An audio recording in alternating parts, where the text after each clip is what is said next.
यौम आशूर पर मुल्क भर में मजालिस अज़ा और जुलूस बरामद। लाहौर में यौम आशूर का मरकजी जुलूस निसार हवेली अंदरून मोची गेट से बरामद हुआ, जो आज शाम करबला गामेशा पहुंचकर ख़त्म होगा। कराची में यौम आशूर का मरकजी जुलूस सुबह 10 बजे निस्तर पार्क से बरामद हुआ, जो मुकर्रर रास्तों से होता हुआ इमाम बारगाह हुसैनिया ईरानिया खारादर पर ख़त्म होगा। कोयटा में यौम आशूर का मरकजी जुलूस अलमदार रोड से बरामद हुआ। इस दौरान मोबाइल फ़ोन और इंटरनेट सर्विस बंद, जबकि मोटरसाइकिल की डबल सवारी पर पाबंदी आयद की गई है। पेशावर में शब आशूर के तमाम जुलूस इख्तिताम पजीर होंगे। पेशावर में शब आशूर के मजमूई तौर पर 16 जुलूस बरामद हुए। इसके अलावा रोहड़ी में 9 मुहर्रम का तारीखी नोढाल का जुलूस रवायती रास्तों से होता हुआ करबला मैदान पहुंच गया। अज़ादार रात करबला मैदान में ही क़याम करेंगे। आज ज़हरैन के बाद शोदा कब्रिस्तान के लिए रवाना होंगे। इधर मुल्तान में 11 बजे उस्ताद शागिर्द के कदीमी ताज़ियों समेत 25 से ज़ायद जुलूस बरामद होंगे। गुजरावाला में आज मरकजी जुलूस इमाम बारगाह गुलिस्तान मार्फत से बरामद होगा। मिट्टी में यौम आशूर का जुलूस सुबह 10 बजे बरामद हुआ। मीरपुर आज़ाद कश्मीर में मरकजी जुलूस सुबह 11 बजे मरकजी इमाम बारगाह बैतुल हज़न से बरामद होगा। इंतज़ामिया की जानिब से इस दौरान सिक्योरिटी के सख्त इंतज़ाम किए गए हैं और कई मुकामात पर मोबाइल फ़ोन सर्विस मुतासिर है। आशूरा हमें हक, बातिल, अदल और जुल्म के दरमियान अबदी जंग की याद दिलाता है। सदर वज़ीर आज़म सदर मुमलिकत ने अपने पैगाम में यौम आशूरा को कुर्बानी, हक गोई और अज़्म समीम का पैगाम करार दिया। उन्होंने कहा है कि ये दिन हज़रत इमाम हुसैन और इनके जानसार रफ़्क़ा की अजीम शहादत की याद दिलाता है, जो बातिल के खिलाफ एक अबदी जदोजहद की इलामत बन चुका है। इमाम हुसैन की शहादत ने हमें सच्चाई, वफ़ा और कुर्बानी की बेमिसाल दास्तान अता की, जो हर दौर में इंसानों के लिए एक रहनुमा असूल बन रही है। सदर मुमलिकत ने मज़ीद कहा कि करबला का वाक़या एक रोशन चिराग की तरह है, जो हर दौर के अंधेरों में हक और सच्चाई का रास्ता दिखाता है।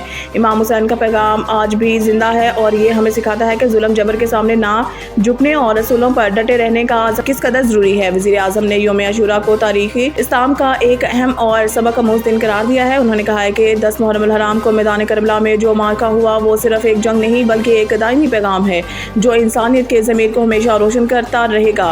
हज़रत इमाम हुसैन ने अपने ख़ानदान और जानसारों के हमरा सच्चाई, अदल और दीन की सरबुलंदी के लिए अपनी जानों का नजराना पेश किया और बातिल के सामने सर नहीं झुकाया।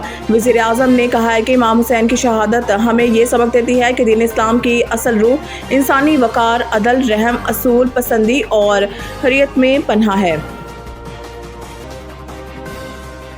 कराची लियारी में इमारत गिरने के बाद रेस्क्यू ऑपरेशन तीसरे रोज भी जारी। जाँ बहक अफराद की तादाद 27 हो गई। कराची के इलाके लियारी बगदादी में वाक़या गदा पैलेस को ज़मीन बोस हुए कई घंटे से ज़ायद गुजर गए, लेकिन ऑपरेशन मुकम्मल नहीं किया जा सका। मलबा हटाने के लिए हैवी मशीनरी का इस्तेमाल भी किया जा रहा है, लेकिन मलबे से मजीद लाशें निकलने के खदशे की वजह से रेस्क्यू ऑपरेशन को तेज़ी से नहीं किया जा रहा। रेस्क्यू 1112 ऑफिसर ने निजी न्यूज़ को बताया है कि अब तक 95% मलबा हटाने का काम मुकम्मल हो चुका है। मलबे से 27 लाशें निकाल ली गई हैं, जिनमें 3 बच्चे, 9 खवातीन और 15 मर्द शामिल हैं। मजीद 3 अफराद मलबे तले दबे हुए हैं। ऑपरेशन के दौरान 2 बार भारी रकूम मिली, जो जिम्मेदारों के हवाले कर दी गई। इधर इमारत गिरने के वाक़े में हिंदू महेश्वरी बरादरी से ताल्लुक़ रखने वाले 20 अफराद की मैतों को मुसलेन ईदी सर्द खाने में आखिरी रसूमात अदा करने के बाद बल्दिया मुआजकोट महेश्वरी कब्रिस्तान में तदफीन कर दी गई। दूसरी जानिब इमारत गिरने से एतराफ़ की इमारतों को भी नुकसान पहुंचा है। मुतासरा इमारत के एतराफ़ में मौजूद दीगर इमारतों को भी खाली कराकर पुलिस की नफरी ने इलाके को घेरे में लिया है। इमारत के नीचे रक्शे पार्क किए जा रहे थे, तकरीबन 50 रक्शे भी दब गए हैं। भारत के खिलाफ जंग अपने बलबूते पर लड़ी, चीन और तुर्किया की सफारती हमायत हासिल थी। वज़ीर दिफा उन्होंने कहा है कि पाकिस्तान ने ये जंग अपने अज़म और बहादुरी से लड़ी और दुश्मन के तमाम दावे बेबुनियाद साबित हुए हैं। एक निजी टीवी चैनल से गुफ्तगू करते हुए ख्वाजा आसिफ ने कहा है कि भारत को जंग में शिकस्त हुई और इसके दावे मिट्टी में मिल गए। भारत के साथ सिर्फ इसराइल खड़ा था, जबकि हमें दुनिया भर की हमायत हासिल थी। भारत की तरफ से किए जाने वाले बयानात महज अपने अवाम को खुश करने के लिए हैं और ये इसकी सफारती शिकस्त का खुला सबूत है। वज़ीर दिफा ने मज़ीद कहा है कि हमें तुर्की और चीन हमायत हासिल थी, लेकिन जंग हमने खुद लड़ी। हमें दिफाई साजो सामान तुर्की और चीन से खरीदने की आज़ादी हासिल है, लेकिन इसका ये मतलब नहीं कि वो लड़ाई में शामिल थे।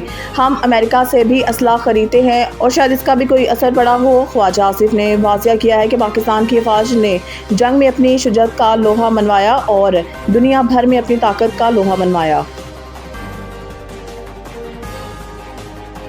محکمہ موسمیات کی آج اور کل ملک کے مختلف علاقوں میں تیز ہواؤں اور گرج چمک کے ساتھ بارش کی پیشن گوئی۔ محکمہ موسمیات کا کہنا ہے کہ اس دوران کشمیر، شمال مشرقی پنجاب، خطہ پٹوار اور بالائی خیبر پختونخوا میں چند مقامات پر تیز موسلادھار بارش بھی متوقع ہے۔ بیان میں کہا گیا ہے کہ 6 اور 7 جولائی کے دوران شدید موسلادھار بارش کے باعث مری، گلیات، مانسہرہ، کوہستان، ایبٹ آباد، بنیر، چترال، دیر، سوات، شانگلہ، نوشہرہ، سوابی، مردان، اسلام آباد، راولپنڈی، ڈی جی خان، شمال مشرقی پنجاب، کشمیر اور بلوچستان کے مقامی برساتی ندی نالوں میں طغیانی کا خدشہ ہے۔ شدید بارشوں کے باعث خیبر پختونخوا، مری، گلیات اور کشمیر میں لینڈ سلائڈنگ کے باعث ٹریفک کی آمد و رفت متاثر ہونے کا خطرہ ہے۔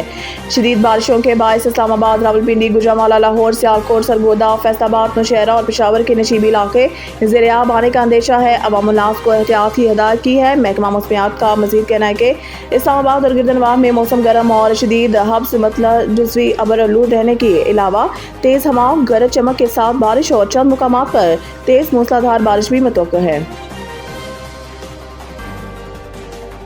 پاکستان نے انڈر-18 ہاکی ایشیا کپ میں ہانگ کانگ کو شکست دی۔ پاکستان نے انڈر-18 ہاکی ایشیا کپ میں ہانگ کانگ کو شکست دے دی۔ تفصیلات کے مطابق ویزا تاخیر سے ملنے کی وجہ سے پاکستان ٹیم چند گھنٹوں قبل چین پہنچی، بغیر پریکٹس کیے میچ کھیلا، تاہم اس کے باوجود پاکستانی ٹیم نے 8 گول سے کامیابی حاصل کی ہے۔ پاکستان نے دوسرے کوارٹر میں 1، تیسرے میں 2 اور آخری کوارٹر میں 5 گول کیے۔ پاکستان کی جانب سے شہباز حسن، عبداللہ ایوان اور محمد فاروق نے 2 گول کیے، جبکہ عامر سہیل اور محمد زمان نے 1 گول کیا۔